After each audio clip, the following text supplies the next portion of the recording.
دو آنکھیں۔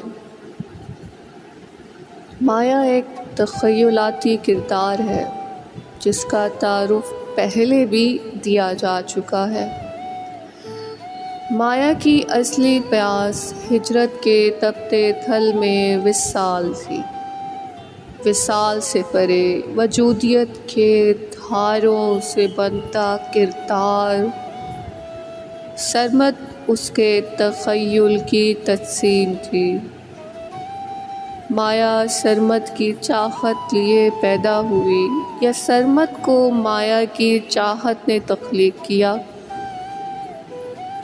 یہ بات تخلیقیت کے دھاروں سے مظہر ہوتی رہی ہے۔ مایا عشق لیے پیدا ہوئی تھی۔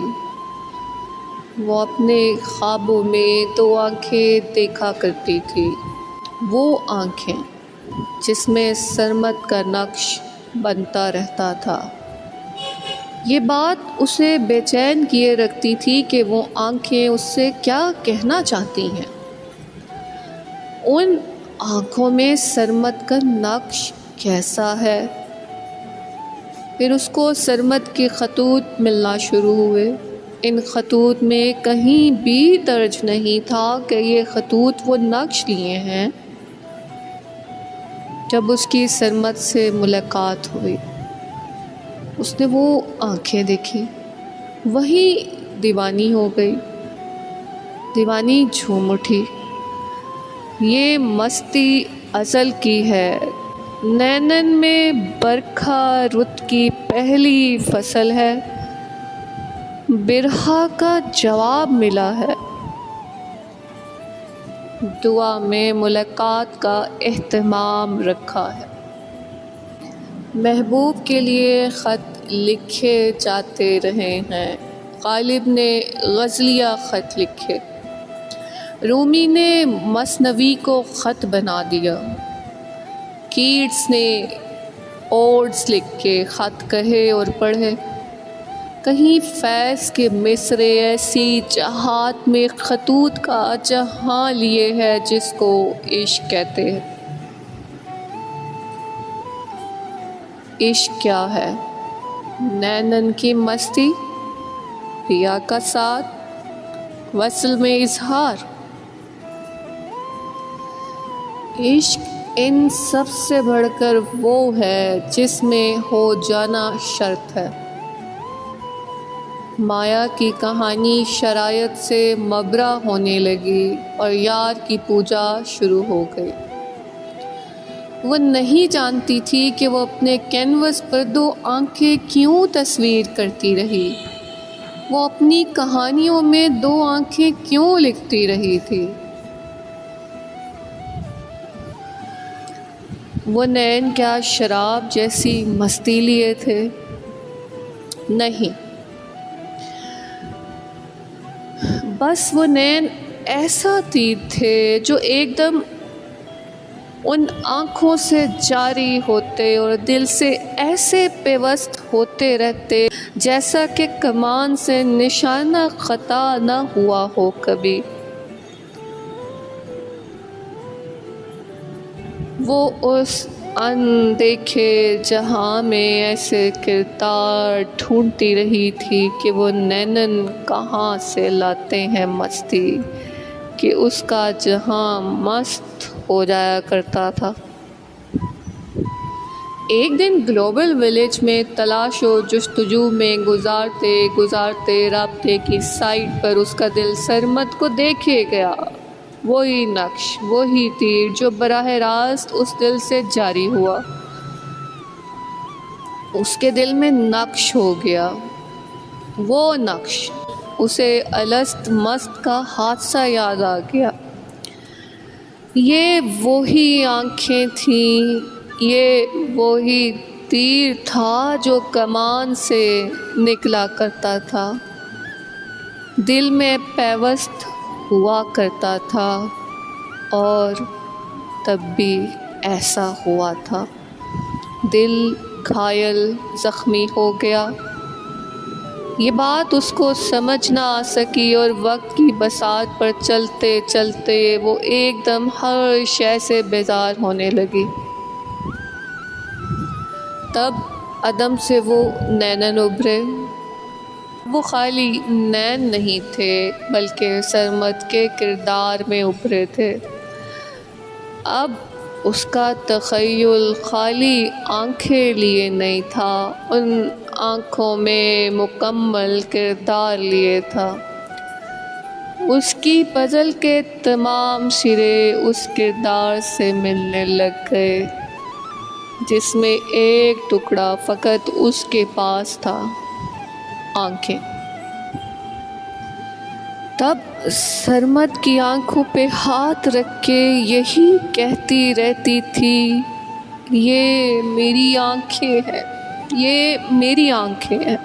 اور اب کہتے کہتے اس کی آنکھیں نم ہو گئیں، پلک در پلک موتی چمکنے لگے۔ پھر انہی ہاتھوں کو چومتے ہوئے کہنے لگی، جن ہاتھوں سے اس نے ان آنکھوں پر ہاتھ رکھے تھے، وہی ہاتھ، یہ سرمد کے ہاتھ ہیں۔ عشق ہر صدی میں ناموں کی یادداشت لیے ہوتا ہے۔ نام تو جاوداں ہو جاتے ہیں، کردار امر ہو جاتے ہیں، نغمے سر بکھیرتے رہتے ہیں۔ عشق نام کی حاجت لیے ہوتا ہے۔ جس نام کے پیچھے عشق ہوتا ہے وہ نام اس کی تسبیح ادا کیے بنا اس دنیا سے جاتا نہیں ہے۔ انتقال و اتصال کا اہتمام ایسے حادثے میں منظم ہے جس کی توثیق شاہ رگ سے ابھرتی ہے۔ وہ اکثر کشمکش میں رہا کرتی تھی، اسے کیا چاہیے وہ نہیں جانتی تھی، یعنی شعور نہیں رکھتی تھی۔ اس چھوٹی دنیا جس کو گلوبل ولیج کہتے ہیں، وہ ادھر ادھر گھوما کرتی تھی ایک آزاد روح کی طرح۔ اس کو کوئی پابندِ سلاسل کر نہیں سکا، نہ وہ کسی حدود میں سمانے والا پیمانہ تھی۔ مایا جانتی تھی کہ وہ اپنی لامحدود متخیلہ قوت کو تقسیم کرتے، اس جہان رنگ و بو کی چاہت کی مخفی پرتیں آشکار کر سکتی ہے، مگر اس کا حاصل یہ نہیں تھا۔ اس نے گھروں میں دستک دینا شروع کر دی۔ جب دستک دیتی تو پوچھنے والے سوال کرتے کہ کیا چاہیے۔ وہ دو آنکھیں دکھا دیا کرتی۔ کسی کے پاس پہیلی کا جواب نہیں تھا، مگر اس کی حسن کی نکھت سے متاثر ہوئے بنا رہ نہیں پاتے تھے۔ اس کا حسن 14ویں کے رات کو مات دے دیا کرتا تھا۔